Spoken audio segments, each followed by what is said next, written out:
Hey everybody, I want to apologize first of all before this starts that if you hear any noise in the background, that's our gardener that me and my mom pay.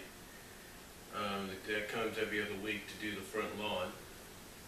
And second of all, if you hear my dog bark, it's because she does this every time he's here. You know, when he's like real close to the door or something. So I do apologize for that in advance.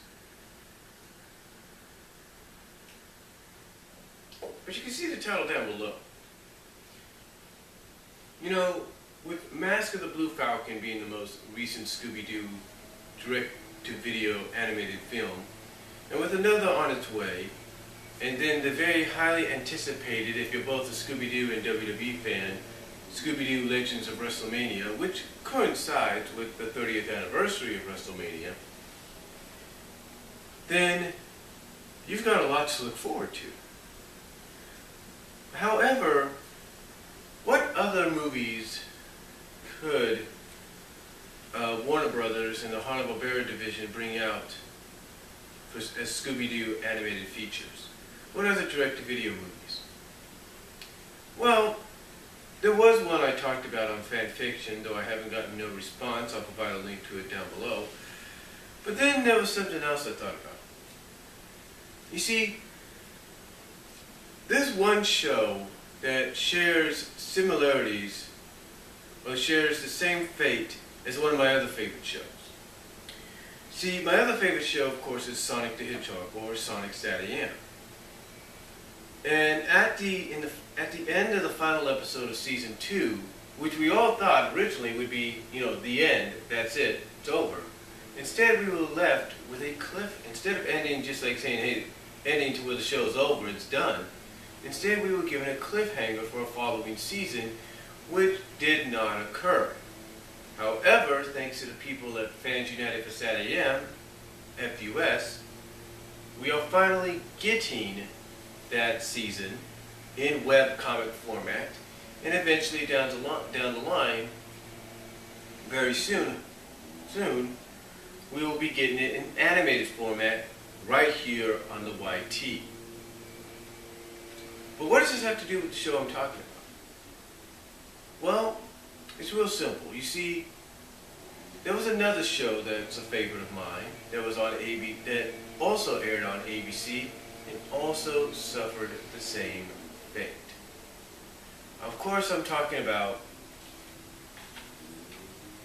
13 Ghosts of Scooby-Doo.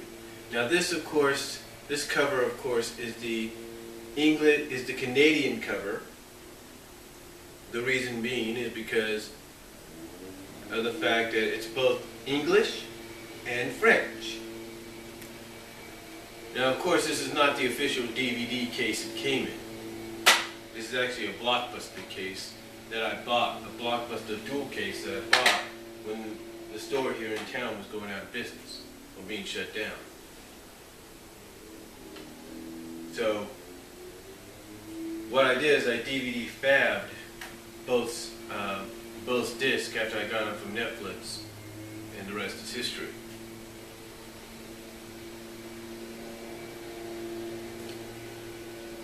Now, you might be wondering, what does that have to do with future animated Scooby-Doo films that I think they should do? Well, I think, if anything, Warner Brothers basically owns the rights to this. Am I correct?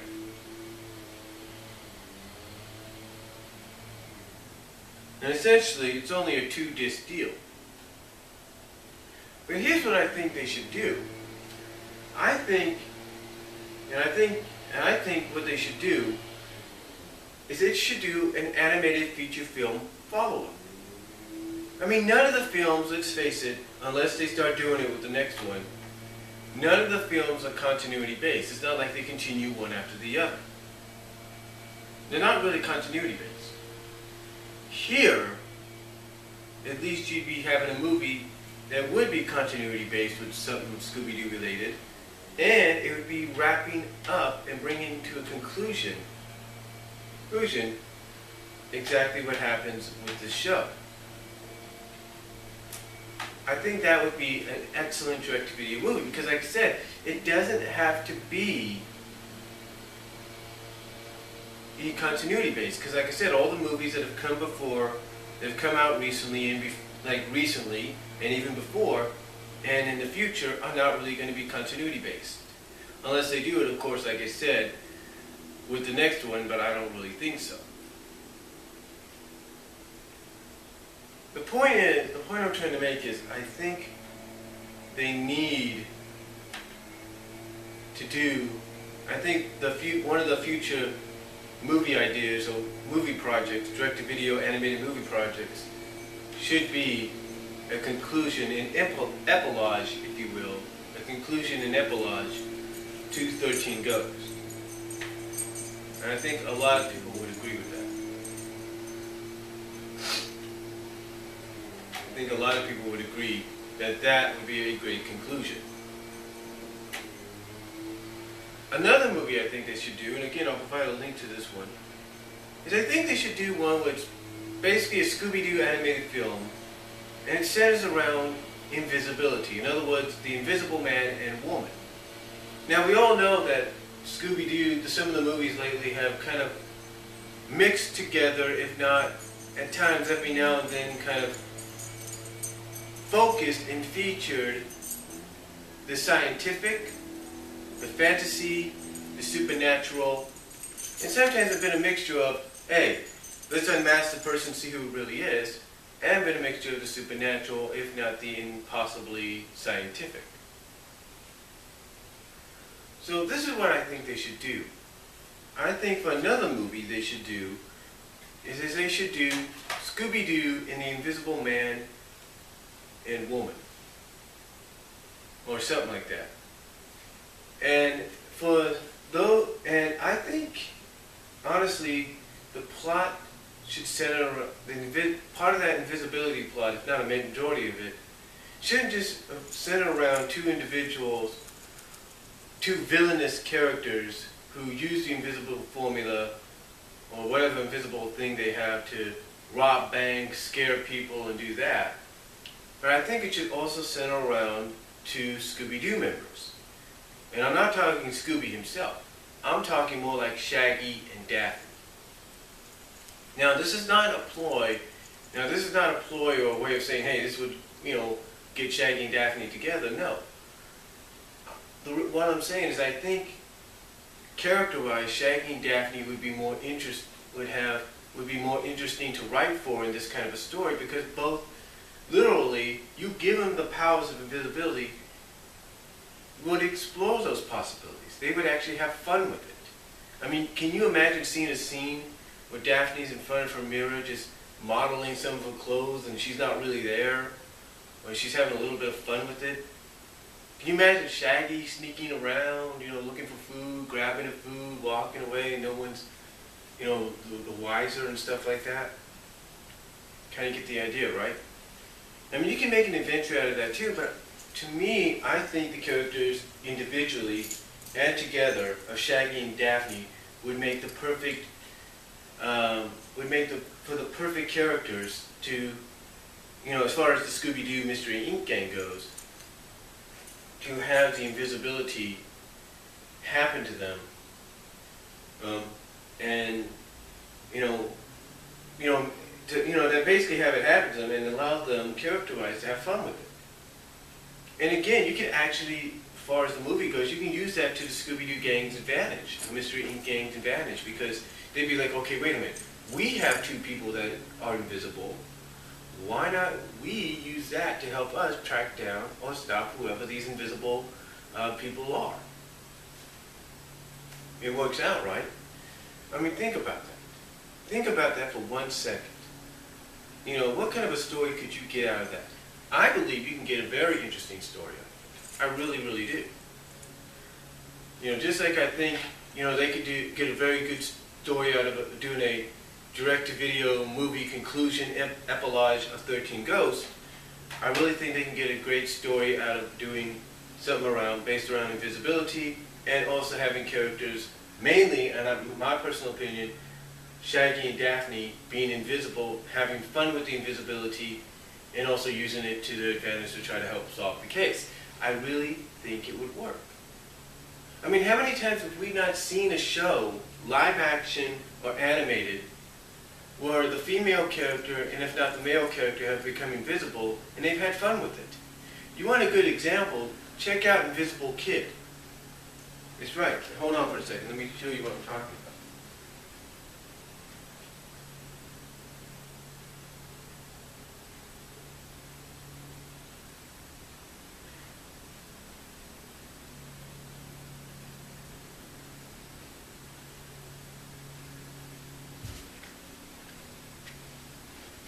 This movie right here, Invisible Kid.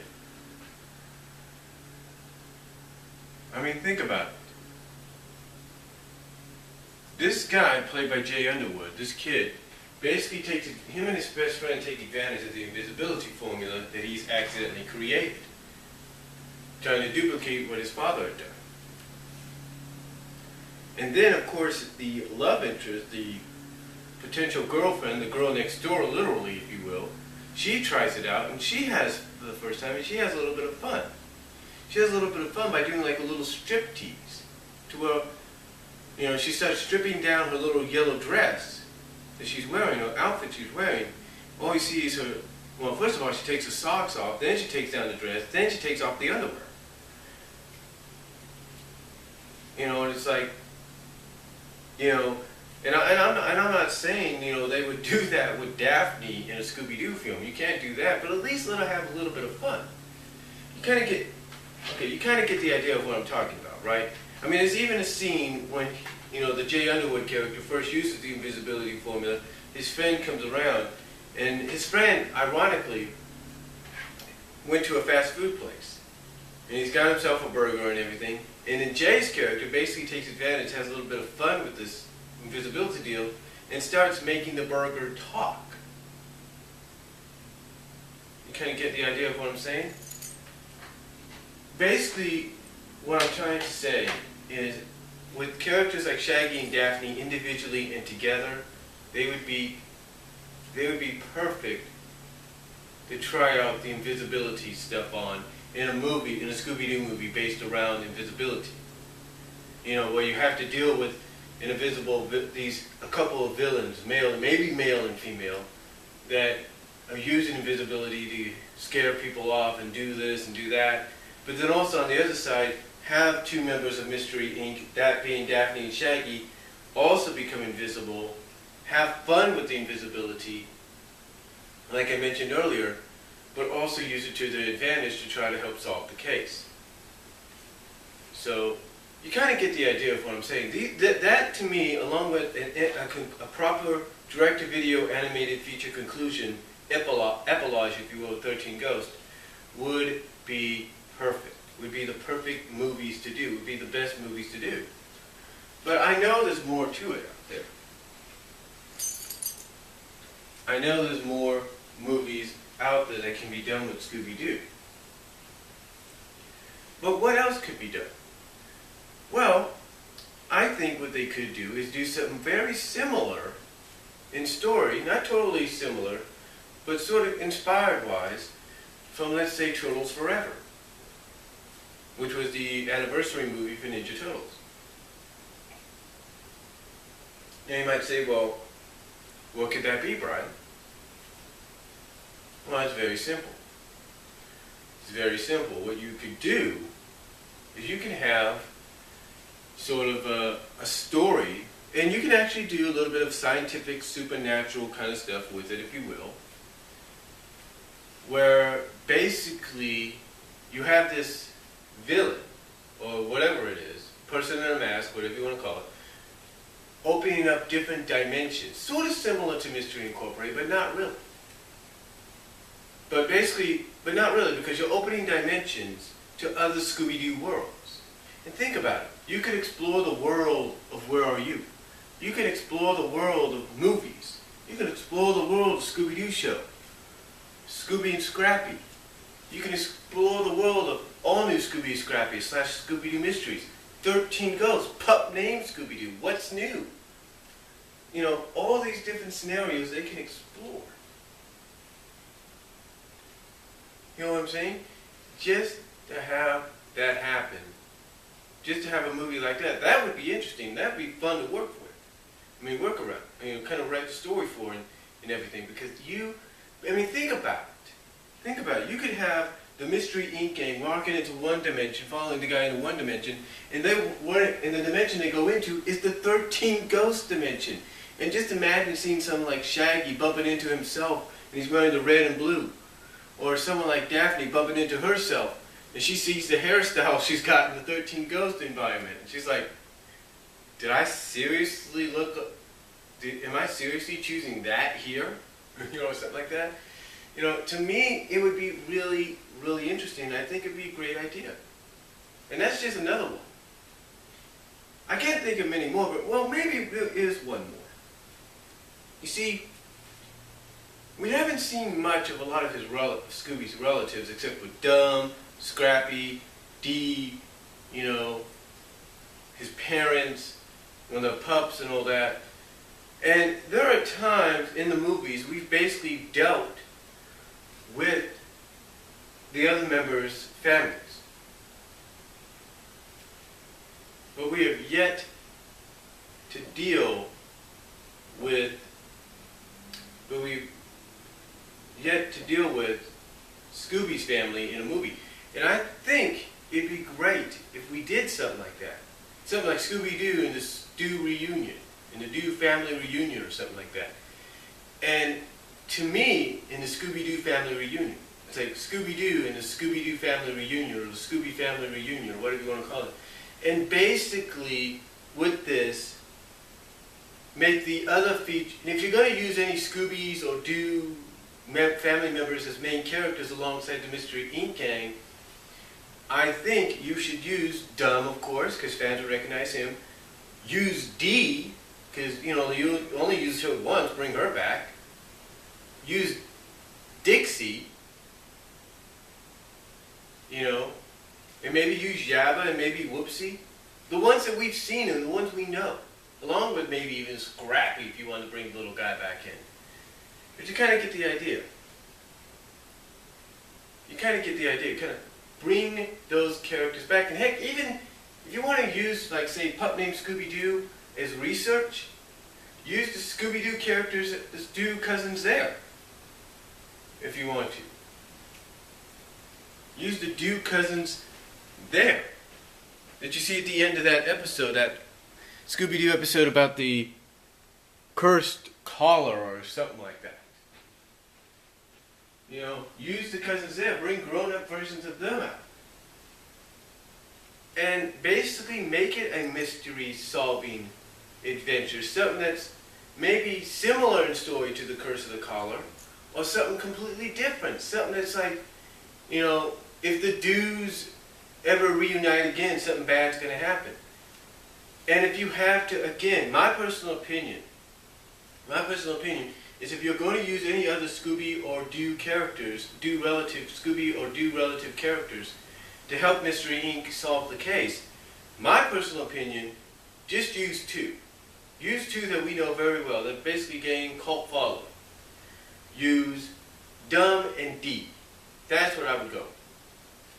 Because to me, it would be worth it. And I think, again, a story like that would be fun to write and do. But that's just the Scooby-Doo, that's just ideas for future Scooby-Doo movies. But those are just my personal ideas for future Scooby-Doo animated films. Again, I'll provide a link down below to the one I talked about at fanfiction.net. Let me know what you guys think. Comment below. What are some of the ideas you think they should do for future Scooby-Doo animated direct-to-video animated features? I would like to hear what you guys think. And I'll talk to you all later. God bless. Take care.